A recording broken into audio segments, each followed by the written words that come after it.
संजय राऊतच्या बोलण्याला गांभीर्याने कोणी घेत नाही. त्यांच्या डोक्यावर परिणाम झाला आहे. काय घातलं पाहिजे, काय काढलं पाहिजे या सर्व पद्धती आम्हाला माहिती आहे.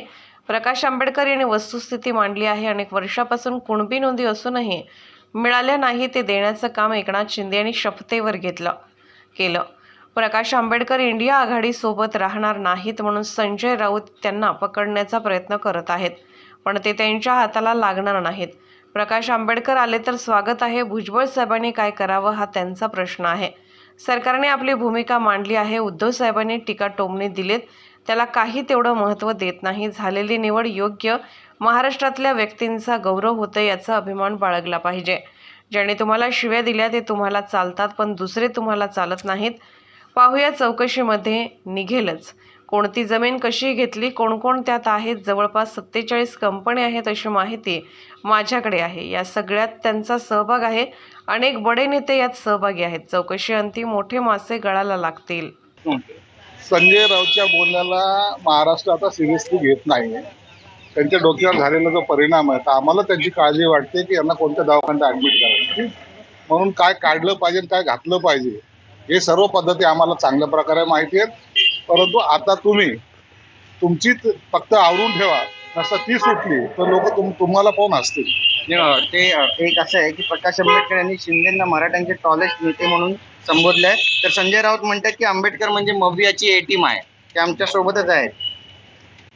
प्रकाश आंबेडकर साहेबांनी वस्तुस्थिती मांडलेली आहे. जे बोलले ते वस्तुस्थिती आहे. अनेक वर्षापासून ज्या समाजाला कुणबीची सर्टिफिकेट जे नोंदी होत्या त्या ज्या मिळाल्या नाहीत ते द्यायचं काम शिंदे साहेबांनी केलं आणि ते शपथेवर केलं. यामुळे प्रकाश आंबेडकर साहेबांनी त्यांची एक तारीफ म्हणा किंवा त्याला किंग असं जे काय म्हणलेलं आहे, नेता जे म्हणलेलं आहे ते मान्यच करावं लागेल. परंतु आघाडी ही होणार नाही. हे जे काही इंडिया जे आहेत ना, प्रकाश आंबेडकर साहेब यांच्याबरोबर राहणार नाही हे तेवढंच सत्य आहे. म्हणून संजय राऊत आता त्यांना पकडण्याचा प्रयत्न करतोय, परंतु प्रकाश आंबेडकर त्यांच्या हाती लागणार नाही हे तेवढं सत्य आहे. प्रकाश आंबेडकर जर हाती लागणार नसेल तर ते आपल्या शिवसेनेच्या सोबत येतील असं म्हणावं का, असं आकलन करावं का? प्रकाश आंबेडकर साहेब जर आले तर निश्चितच त्यांचं स्वागत केलं जाईल आणि आम्हाला सुद्धा इच्छा आहे की त्यांनी आमच्याबरोबर यावं. आपण मिळून महाराष्ट्राचं राजकारण दिशा द्यायचं काम त्यामुळे घडेल सुद्धा, आणि म्हणून त्यांना आमचा विनंती राहील काय निर्णय त्यांनी घ्यायचा. भुजबळ ज्या पद्धतीनं निर्णय घेत आहेत आणि जी भूमिका त्यांनी घेतलेली आहे, अतिशय नाराज आहेत ते सरकारवरती, आणि आता ओबीसींचा एक मोठी यात्रा सुद्धा ते काढताय संपूर्ण महाराष्ट्रात. भुजबळ साहेबांनी काय करावं हा त्यांचा प्रश्न आहे. परंतु सरकारने आपली भूमिका स्पष्ट केलेली, जे नोटिफिकेशन काढलेलं आहे ते सर्वांनी जर पाहिलं, आता अनेक नेत्यांनी ओबीसी नेत्यांनी सुद्धा सांगितलं की आम्हाला याच्यातनं सर्व बोध झालेला आहे. म्हणून आता पुन्हा जर जातीमध्ये जर भांडणं लावायचा कोणी प्रयत्न करत असेल तर तो त्यांचा उद्योग असेल. परंतु सरकार कधीही प्रामाणिकपणे त्यांनी सांगितलं की ओबीसीच्या आरक्षणाला कुठेही धक्का आम्ही लावू देणार नाही, त्यांना व्यतिरिक्त मराठा समाजाला आरक्षण देणार आहोत.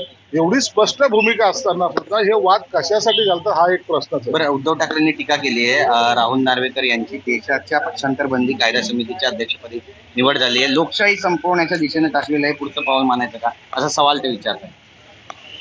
उद्धव ठाकरे साहेबांना तर टीका टोमणे हे जे काही केलेत त्यांना तेवढं काय असं महत्त्व दिलं जात नाही. झालेली निवड ती योग्य आहे आणि महाराष्ट्रातला एखाद्या माणसाचा एवढा गौरव होतोय याचा खरं तर अभिमान बाळगला पाहिजे. 8 पासून सुरू आलेल्या व्यक्तीला पक्षाचं बंदी समिती अध्यक्ष केलंय, त्यामुळे याचा अर्थ का भ्रष्टाचारी अधिकाऱ्याला एक मोठ्या पोस्टला बसवणं असं आहे संजय राऊतांचा आरोप. आपल्या माणसाला मोठ्या पदावर जर तो गेला असेल, याच्या समितीचा जर तो अध्यक्ष होता असेल तर त्याचा अभिमान बाळगा. तुम्हाला दुसरे चालतील पण आपला चालणार नाही. ज्यांनी त्याला तुम्हाला शिव्या दिलेल्या आहेत ते तुम्हाला चालतात, पण तो जो चांगलं काम करतो तो चालत नाही. रवींद्र वायकर यांची ईडी चौकशी तिसऱ्यांदा समन्स गेला, आजही चौकशी त्यांची. पाहूया आता चौकशीमध्ये निघेलच ना काय झालंय, कोणती जमीन कशी घेतली, कोण कोण त्यात आहेत. जवळपास 47 कंपन्या त्याच्यात आहेत असं माझी माहिती आहे. त्या सगळ्या याच्यामध्ये त्यांचा सहभाग आहे आणि त्याच्यात अनेक मोठ्या लोकांचाही सहभाग आहे. म्हणून आता ही चौकशी जेव्हा सुरू होईल त्या टायमाला बडे मासे गळायला लागतील एवढं निश्चित.